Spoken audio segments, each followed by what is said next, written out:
আপনি মানত করছেন এমন জায়গার নামে যেখানে কিছু মানুষ থাকে, তাদের দাড়িও থাকে না, বড় বড় মোষ থাকে, বসে বসে গাঁজা খায়, সিদ্ধি খায়, আর তারা বলে সিদ্ধি খেলে বুদ্ধি হয়।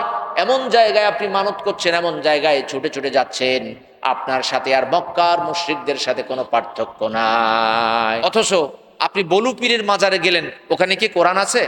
মাকে খাওয়ান না, বাবাকে খাওয়ান না, বলু পীরের মাজারের জন্য মুরগি আপনি মানত করেছেন। কেন আপনি বলু পীরের মাজারে মানত করলেন? মাকে খাওয়ান মুরগিটা, বাবাকে খাওয়ান মুরগিটা, বলু পীর তো বেঁচে নেই, তার বংশেরও কেউ বেঁচে নেই, কেন আপনি ওই জায়গায় মানত করবেন? আপনি বলেন, আল্লাহ, আমার এই রোগটা যদি ভালো হয়ে যায়, আমি আমার মাকে একটা ছাগল কেটে খাওয়াবো, আমি আমার বাবাকে একটা ছাগল কেটে খাওয়াবো, আমি আমার এলাকায় কিছু ফকির মিসকিনকে খাওয়াবো। তা না, আপনি মানত করছেন মরা পীরের নামে, আপনি মানত করছেন এমন জায়গার নামে যেখানে কিছু মানুষ থাকে, তাদের দাড়িও থাকে না, বড় বড় মোষ থাকে, বসে বসে গাঁজা খায়, সিদ্ধি খায়, আর তারা বলে সিদ্ধি খেলে বুদ্ধি হয়। এমন জায়গায় আপনি মানত করছেন, এমন জায়গায় ছুটে ছুটে যাচ্ছেন, আপনার সাথে আর মক্কার মুশরিকদের সাথে কোনো পার্থক্য নাই। ঠিক কিনা বলেন? সহিহ বুখারীর 4815 নম্বর হাদিস, রাসূলুল্লাহ সাল্লাল্লাহু আলাইহি ওয়াসাল্লাম কাবার পাশে সালাত আদায় করছিলেন।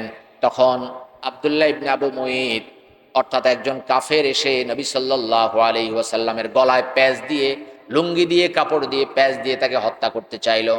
আবু বকর রাদিয়াল্লাহু তাআলা দৌড়ে এলেন, তার ঘাড় ধাক্কা দিয়ে ফেলে দিলেন এবং বললেন, তোমরা কি এমন ব্যক্তিকে হত্যা করতে চাও যেই ব্যক্তি বলে আমার আল্লাহ হলো এক, একক আল্লাহ, এক আল্লাহর কথা বলে, আর সেই ব্যক্তি দলিল নিয়ে, উপমান নিয়ে হাজির হয়েছে, এমন ব্যক্তিকে কি হত্যা করতে চাও? সুবহানাল্লাহ বলেন। অর্থাৎ নবী সাল্লাল্লাহু আলাইহি ওয়াসাল্লাম তিনি এক আল্লাহর দাওয়াত দিতেন, এক আল্লাহর ইবাদত করতেন, কিন্তু মক্কার লোকেরা এক আল্লাহ বিশ্বাস করত, পূজা করত বহু আল্লাহর, বহু রবের। ঠিক কিনা বলেন? যেই ব্যক্তি এই বলুর মাজারে মুরগি মানত করেছে, তাকেও যদি জিজ্ঞাসা করেন আল্লাহ কয়জন, সে বলবে আল্লাহ একজন। যেই ব্যক্তি ওই আজমিরে গিয়ে কবরে মাথা ঠুকছে, আজমিরে গিয়ে গিলাপ চড়াচ্ছে, আজমিরে গিয়ে সন্তান তালাশ করছে, আজমিরে গিয়ে মানত করছে, আল্লাহ যদি আমার একটা ছেলে হয়, আজমির শরীফে আমি 50,000 টাকা দেব, আল্লাহ যদি আমার একটা ছেলে হয়, খাজা বাবার নামে আমি উট জবাই করব, খাজা বাবার নামে আমি মহিষ জবাই করব। ঠিক কিনা বলেন? তাহলে ওই ব্যক্তি এক আল্লাহ বলা সত্ত্বেও বহু আল্লাহর কি করছে? ইবাদত করছে। মুখে বলছে এক আল্লাহ, মুখে কি বলছে? এক আল্লাহ। মুখে বলে যে এই ব্যক্তি আমার বাবা, মুখে বলে, কিন্তু সেবা করে গিয়ে শ্বশুর শাশুড়ির, সেবা করে গিয়ে পীর সাহেবের। বহু জায়গায় আছে মুরিদরা পীরকে আব্বা বলে। কি বলে? আব্বা, বাবা, আব্বা যান। অথচ এত সুন্দর করে নিজের বাবাকেও কোনোদিন বাবা বলে ডাকে না, ডাকলে কথা শোনে না, এইদিকে ডাকলে ওইদিকে যায়, ভালো করে আব্বাকে আব্বা বলে ডাকে না, কিন্তু পীরকে বলে আব্বা যান, আব্বাজি, আব্বা হুজুর। ঠিক কিনা বলেন? বাবা হুজুর বলে না? তাহলে আপনি বলছেন আল্লাহ এক, কিন্তু আপনার কাজে দেখা যাচ্ছে আল্লাহ এক না। তাদের দৃষ্টিকোণ থেকে, তাদের কাজে কর্মে আল্লাহ এক প্রমাণিত কি হচ্ছে না। আল্লাহ যদি একই হতো, তাহলে এই এক আল্লাহরই পূজা তুমি করতে। তাহলে বোঝা গেল ইবাদতের ক্ষেত্রে আমরা, আমাদের বাংলাদেশে, উপমহাদেশে আমরা যতই বলি আল্লাহ এক, কিন্তু ইবাদত বন্দেগীর ক্ষেত্রে আমরা আল্লাহকে এককভাবে মানি না। আল্লাহকে আমরা আল্লাহ বলি, আবার মাজারে গিয়েও আমি সাজদা করি, আবার আমি মানত করি মরা পীরের নামে, আবার কাক ডাকলে বললি আজকে আমার বিপদ হবে। কাকের কি ক্ষমতা আছে? একটা মহিলা আমার সামনে দিয়ে যাচ্ছে, আমি বলি এই মহিলাটা দেখার কারণে আমার যাত্রা ভঙ্গ হয়ে যাচ্ছে, দোকানের প্রথম কাস্টমারকে আমি বাকি দিতে চাই না, যে এই কাস্টমারের কারণে আমার আজকে শুরুটাই অমঙ্গল, অশুভ হবে। এই চিন্তা চেতনার ভিতর থেকে বেরিয়ে আসতে হবে। শনিবারে বাঁশ কাটলে অমঙ্গল হবে, বাঁশের কোনো ক্ষমতা নাই আপনার অমঙ্গল করার। রবিবারে, মঙ্গলবারে বাঁশ কাটলে অমঙ্গল হবে, ওই দিনই আপনি গিয়ে বাঁশ কাটবেন, কারণ বাঁশের কোনো ক্ষমতা নাই আপনার অমঙ্গল করার। ঘরের সামনে ঝাঁটা ঝুলিয়ে রাখলে অমঙ্গল হবে, ঝাঁটার কোনো ক্ষমতা নাই অমঙ্গল করার। ছেলের কপালে, মেয়ের কপালে টিপ দিলে বদনজর চলে যাবে, ওই টিপের কোনো ক্ষমতা নাই বদনজর দূর করার। এগুলো হলো আমি আল্লাহকে এক বলে মানি, কিন্তু কাজে কর্মে আমি আল্লাহকে এক বলি না। মক্কার মুশরিকদের এই চরিত্র ছিল। তারা বলতো রিজিকদাতা আল্লাহ, পালনকারী আল্লাহ, আমাদের স্রষ্টা আল্লাহ। কিন্তু তারা পূজা করত কার? লাত মানাত উজ্জার পূজা করত। বর্তমান হিন্দুরাও খ্রিস্টানরাও সবাই বলে আল্লাহ একজন আছে, ভগবান আছে, গড আছে, অহুর মাজদা আছে। কিন্তু খ্রিস্টানরা প্রভু যিশু মেরিতে বিশ্বাসী। 9 নম্বর সূরা 30 নম্বর আয়াত আল্লাহ বলেন, অকালাতিল ইয়াহুদু উযাইরুন ইবনুল্লাহ, ইহুদিরা বলে ওজায়ের আল্লাহর সন্তান, খ্রিস্টানেরা বলে ঈসা আল্লাহর সন্তান। আবার আল্লাহকে বিশ্বাস করে। আল্লাহকে যদি আমি বিশ্বাস করি আল্লাহর সন্তান হতে পারে না, আল্লাহর স্ত্রী হতে পারে না, আল্লাহর মা বাপ থাকতে পারে না।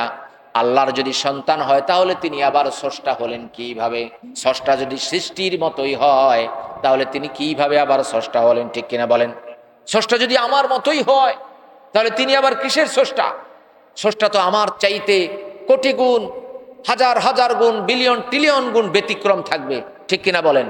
আমি এমন ব্যক্তি যে ঢাকা থেকে যশোর আসতে গেলে আমার 101 বার ঘুমে জিমায়। ঠিক কিনা বলেন? আর আল্লাহ বলেন 2 নম্বর সূরা, সূরা আল বাকারা 255 নম্বর আয়াত, লা তাখুযুহু সিনাতুন ওয়ালা নাউম, কোন ঘুম কোন তন্দ্রা তাকে কি করতে পারে না? স্পর্শ করতে পারে না, ছুতে পারে না তাকে। আর আপনি এখানে মসজিদে নামাজ পড়তে আসেন, চতুর্দিকে এত মাইক বাজছে, খতিব সাহেব এত জোরে কথা বলছে, আপনার জীবনই আসতেছে। কি আসতেছে? যেমনই আসতেছে, ঘুম পাচ্ছে, উঠে বলছে খতিব সাহেব কি বিষয় না আলোচনা করছে। তো কেন শোনেন নাই? কেন আমি একবার শুনছিলাম যে আজমিরের কথা বলছিলেন উনি, আজমির নিয়ে কি আজকে আলোচনা হয়েছে? বিষয়টা হচ্ছে এরকম যে আমরা এত দুর্বল যে সামান্য একটু 19-20 হলে আমাদের নাক দিয়ে কি ঝরে? সর্দি ঝরে। খাওয়ার একটু ট্রাবল হলেই আমাদের পেট সমস্যা হয়ে যায়। আর রাতে একটু সমস্যা হলেই ঘুমের ট্রাবল হয়। ঠিক কিনা বলেন? সামান্য 19-20 সমস্যা, হুজুর মুখে রুচি নাই, খেতে পাচ্ছি না, একটু দোয়া করেন। ঠিক কিনা বলেন? এই হচ্ছে আমরা মানুষ। অখলিকল ইনসানু দাঈফা, দুর্বল করে আল্লাহ মানুষকে কি করেছেন? সৃষ্টি করেছেন। যে আল্লাহর ভিতরে এই দুর্বলতা নাই। তাহলে তাওহীদের প্রথম প্রকার কি বললাম? তাওহীদুল উলুহিয়াত। এরপরে আসেন তাওহীদুর রুবুবিয়াত। আমাদেরকে কে লালন পালন করেন? আল্লাহ। এজন্য দেখেন ফজর, জোহর, আসর, মাগরিব, ইশা, তাহাজ্জুদ, চাষ, যত ধরনের সালাত আছে সব সালাতের শুরুতে আমরা একটা সূরা পাঠ করি। সূরাটার নাম কি? সূরাতুল ফাতিহা। এই সূরার শুরুতে আছে আলহামদুলিল্লাহি রাব্বিল আলামিন। সকল প্রশংসা আল্লাহর জন্য, যিনি জগৎ সমূহের রব, জগৎ সমূহের পালনকর্তা, জগৎ সমূহের লালনকারী, জগৎ সমূহের পালনকারী। আল্লাহু আকবার বলেন। আমাদেরকে কে লালন করেন? আল্লাহ লালন করেন। আমি ঘুমিয়ে যাই, আমার মৃত্যু হয়, আমাকে জাগিয়ে দেন কে? মাতৃগর্ভে যখন আমার হার্ট সৃষ্টি হলো, ওই হার্ট সৃষ্টি হওয়ার পর থেকে হার্টবিট শুরু হয়ে গেল আমার। এই হার্টবিট উঠছে নামছে, উঠছে নামছে, আমার মৃত্যু পর্যন্ত। আল্লাহ যদি আমাকে 70 বছর হায়াত দেন, 70 বছর পর্যন্ত। আল্লাহ যদি আমাকে 80 বছর হায়াত দেন, 80 বছর পর্যন্ত ওই হার্টের কাজ কি আছে? জারি আছেই আছে, আছেই আছে। আল্লাহ যখন আমাকে চোখ দিলেন, দুনিয়া এসে যখন দুনিয়া দেখলাম চোখ দিয়ে, ওই যে আমার দেখা শুরু হলো, মৃত্যু পর্যন্ত চোখ যদি ভালো থাকে আমি দেখতেই আসি, দেখতেই আসি। ঠিক কিনা বলেন? শোনার ক্ষেত্রে একই অবস্থা, ফুসফুসেরও একই অবস্থা। এগুলো কি নিয়ন্ত্রণ আমার হাতে না আল্লাহর হাতে? আজকের বিজ্ঞান বলছে মানুষ যখন হাসি দেয়, কি দেয়?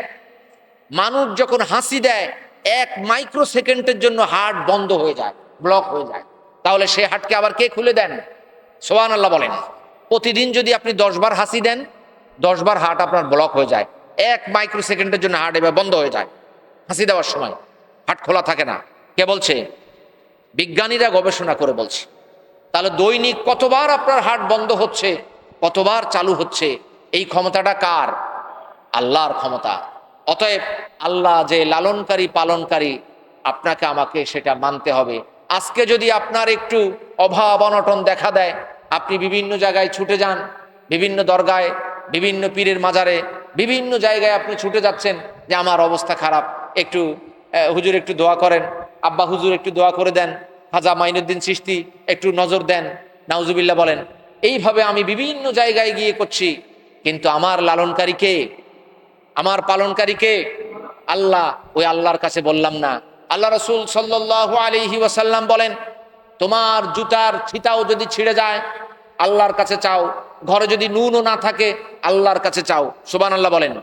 তার মানে যেই ব্যক্তি জুতার ফিতা আল্লাহর কাছে চাইবে সেই ব্যক্তি সন্তান কি আরেকজনের কাছে চাইবে? অর্থাৎ চাওয়ার মাস্কও আপনাকে আমাকে করতে হবে।